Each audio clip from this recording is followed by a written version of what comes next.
Bonjour à tous, je lisais un article de l'Est républicain du 27 avril dernier, la méditation plébiscitée par les confinés. Il semble que dans cette période particulière que nous traversons, il y ait vraiment un regain pour le yoga et la méditation. Pour réagir à ce phénomène de société, j'ai sollicité Aurélien Bloch, qui est pasteur et conférencier sur Dijon et qui est spécialisé dans les religions orientales et en particulier la méditation. Aurélien, pourquoi la méditation rencontre-t-elle aujourd'hui un tel succès? Alors bonjour Raphaël, merci pour ta question. En effet, aujourd'hui, il y a beaucoup de gens qui se tournent vers la méditation parce que je pense que notre vie est assez anxiogène et stressante. Il y a déjà cette crise du coronavirus qui met de la distance dans nos relations sociales, qui nous met dans un genre de brouillard d'inquiétude et d'incertitude. Il y a cette menace qui pèse sur notre santé, sur nos vies. Et l'avenir semble incertain, un peu hypothéqué. Après, il y a aussi les tensions de la vie professionnelle auxquelles certains sont soumis. On peut être vraiment engagé aujourd'hui dans une course vers toujours plus de performance, vers toujours plus de compétences. Il y a une pression qui est mise à la réussite dans nos sociétés. Et on peut ressentir tous et chacun, à l'intérieur de nous, un besoin de s'écouter un peu soi-même. Un besoin d'écouter ce que nous disent nos émotions. Et aussi un besoin de se rendre compte qu'on fait partie d'un monde un peu plus grand que les 4 murs de notre bureau.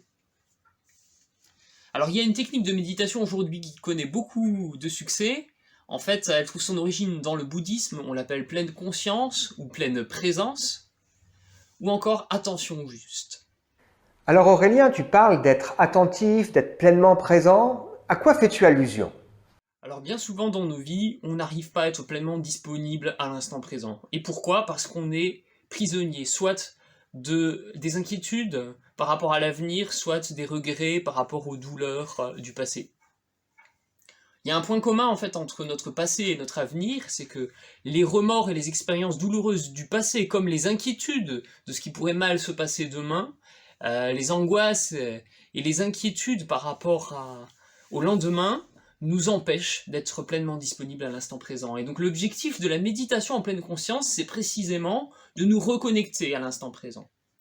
Et quel est le moyen pour cela? En fait, c'est le méditant qui va observer ses émotions, ses propres pensées, ses propres sensations, et les accueillir sans filtre, avec bienveillance. Donc que ces choses-là qui surviennent dans notre esprit, ces émotions, ces pensées qui montent en nous, soient agréables, désagréables ou bonnes ou mauvaises, on les accueille sans jugement, puis après on prend de la distance par rapport à toutes ces choses. Pour au final imposer le silence à notre mental, parce que dans la pensée du bouddhisme, dans la pensée de la pleine présence, en fait, le mental n'est qu'illusion, et le mental est toxique.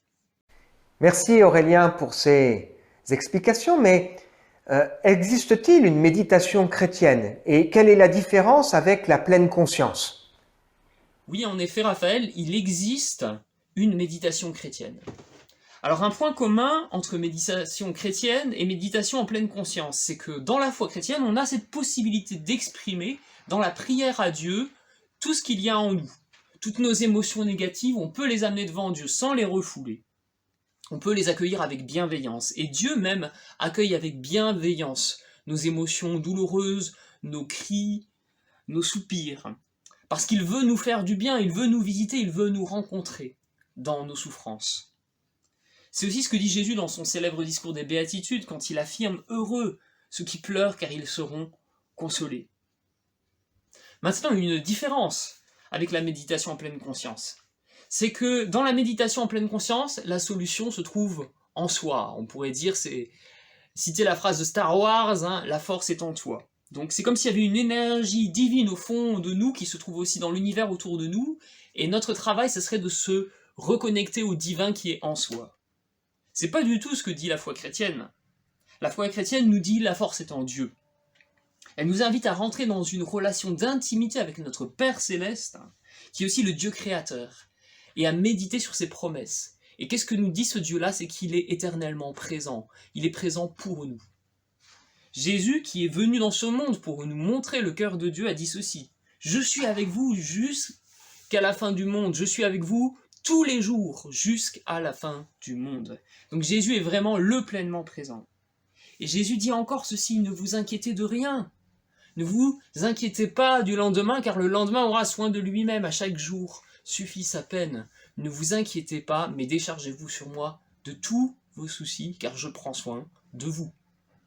Alors si vous souhaitez continuer cette réflexion par une discussion avec Raphaël, eh ben, je vous invite à aller à Café Change, et puis autour d'un bon café, à pouvoir échanger avec Raphaël sur ce sujet, méditation, prière, quelle différence